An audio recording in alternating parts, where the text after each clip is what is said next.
Hai, assalamualaikum warahmatullahi wabarakatuh. Ketemu lagi sama aku Dina. Dan di video kali ini aku akan masih bahas tentang perkembangan IUD. Karena pada bulan Mei, bulan puasa itu aku kan sempat update banyak banget keluhan yang aku alami pas aku memakai IUD sampai aku bertahan sekitar 9-10 bulan gitu aku pakai IUD pertama aku. Dan aku juga udah periksa ke bidan, aku juga udah periksa ke dokter sampai USG dan segala macem, dan tidak mengalami gejala apapun. Bahkan aku sehat dan IUD yang aku pakai pun dalam posisi yang baik dan benar gitu. Cuman aku nggak tahu kenapa banyak banget keluhan yang aku alami sehingga seperti tidak selesai-selesai. Padahal kan dokter juga pernah memberitahu bahwa aku membutuhkan penyesuaian dalam memakai IUD sekitar 2-3 bulan. Tapi selama 9 bulan kurang lebih aku mendapatkan keluhan. Ya akhirnya aku baca artikel, aku nanya, ngechat di Halodoc gitu. Kemudian aku tanya ke bidan, ke tempat biasa aku periksa. Dan aku baca artikel, aku nyari tahu di Google. Akhirnya aku memutuskan untuk ganti ke IUD yang baru. Apa perbedaan IUD yang kemarin aku pakai dan IUD yang aku pakai sekarang? Jadi IUD yang aku pakai waktu itu bentuknya itu T, bener-bener T. Jadi kayak nanti aku tunjukin gambarnya. Dan pakai IUD itu aku bener-bener ngerasa nggak cocok, entah kenapa. Katanya kalau cocok gak cocok IUD itu tergantung badan kita. Cuman ya mungkin badan aku atau rahim aku gak cocok dengan IUD itu. Akhirnya ya banyak keluhan yang aku alami gitu. Dan sekarang aku memakai IUD yang dia bentukannya lebih lentur gitu. Jadi atasnya itu agak sedikit lebih lentur si bentuknya itu. Nah, bagaimana rasanya aku setelah ganti IUD?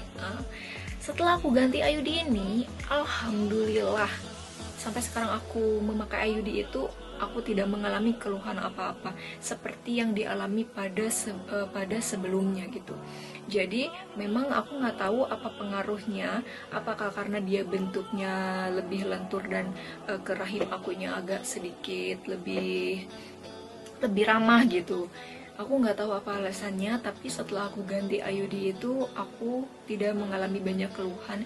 Tapi bukan berarti setelah aku ganti IUD ini aku tidak mengalami keluhan apa-apa, bukan begitu.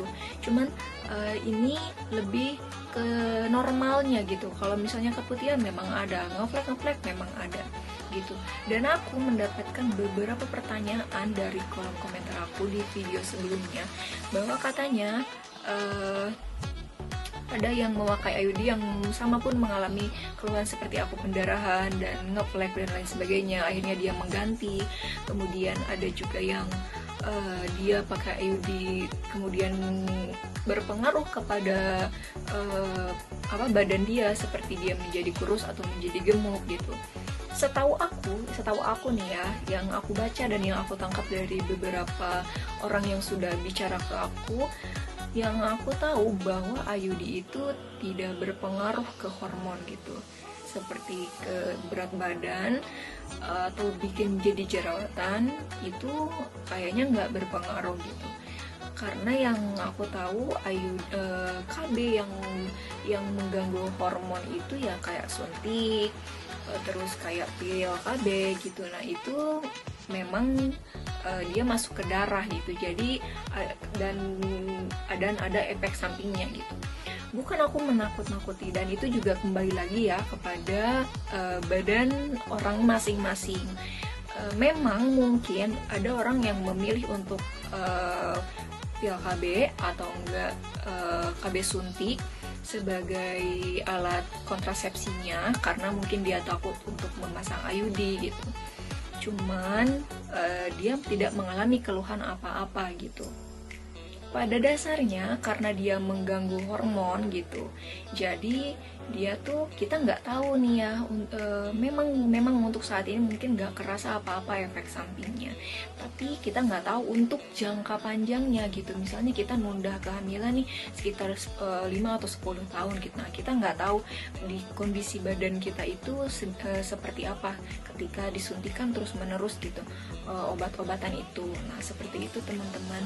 Memang mungkin alhamdulillah ada yang nggak kenapa-kenapa ketika dia memang pengen hamil lagi, tinggal itu diberhentikan diperhatikan itu dia langsung bisa subur kembali, langsung hamil lagi gitu ya. Alhamdulillah mungkin ada yang seperti itu juga. Cuman untuk menjaga-jaga gitu, setahu aku memang IUD lah yang nggak mempengaruhi hormon. Jadi ketika kalian memang ingin hamil lagi ya tinggal dicopot. Ketika kalian ingin memberikan jarak gitu pada kehamilan tinggal dipasang gitu. Cuman ya memang kalau IUD itu lebih sedikit ngeri-ngeri saat pemasangannya aja gitu. Cuman ya alhamdulillah sih aman-aman aja gitu sampai saat ini aku pakai gitu. Ketika kamu pakai IUD dan kamu mengalami keluhan-keluhan tersebut, alangkah lebih baiknya menurut aku untuk kalian cari tahu dulu. Mungkin badan kita ada yang kenapa-kenapa gitu. Kenapa kita nggak cocok dengan IUD itu gitu. Seperti yang aku juga melakukan hal yang sama ketika aku nggak cocok dengan IUD itu. Kenapa? Apakah badan aku yang nggak cocok atau memang IUD-nya yang nggak cocok di aku gitu. Aku periksa, aku USG, aku konsul, dan memang karena aku sehat dan waktu aku periksa aku nggak ngalamin kayak luka atau apapun, jadi akhirnya mungkin IUD itu yang nggak cocok di aku dan aku ganti. Dan alhamdulillah setelah aku ganti semuanya kembali normal. Memang ada satu hal yang tidak bisa diselesaikan karena memang ini sudah jadi keluhan aku dari waktu aku remaja pun. Jadi ketika aku remaja dulu, aku memang mengalami siklus haid yang tidak teratur, kemudian haidnya lama, dan setelah memakai IUD ya haid aku makin lama gitu.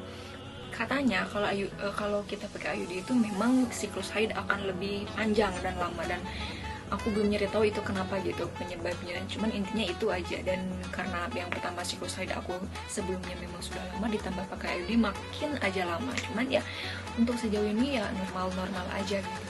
Jadi kalau kamu mengalami keluhan-keluhan ketika pasang IUD, alangkah lebih baiknya kalian cari tahu dulu gitu kenapa dengan badan kalian gitu sebelum kalian melepas IUD-nya atau mengganti IUD yang bagusnya gitu. Bukan berarti IUD yang lama itu jelek, tapi kita kembalikan lagi ke badan kita masing-masing. Mungkin kan bentuk rahim orang itu beda-beda, mungkin ada yang cocok, ada yang enggak gitu.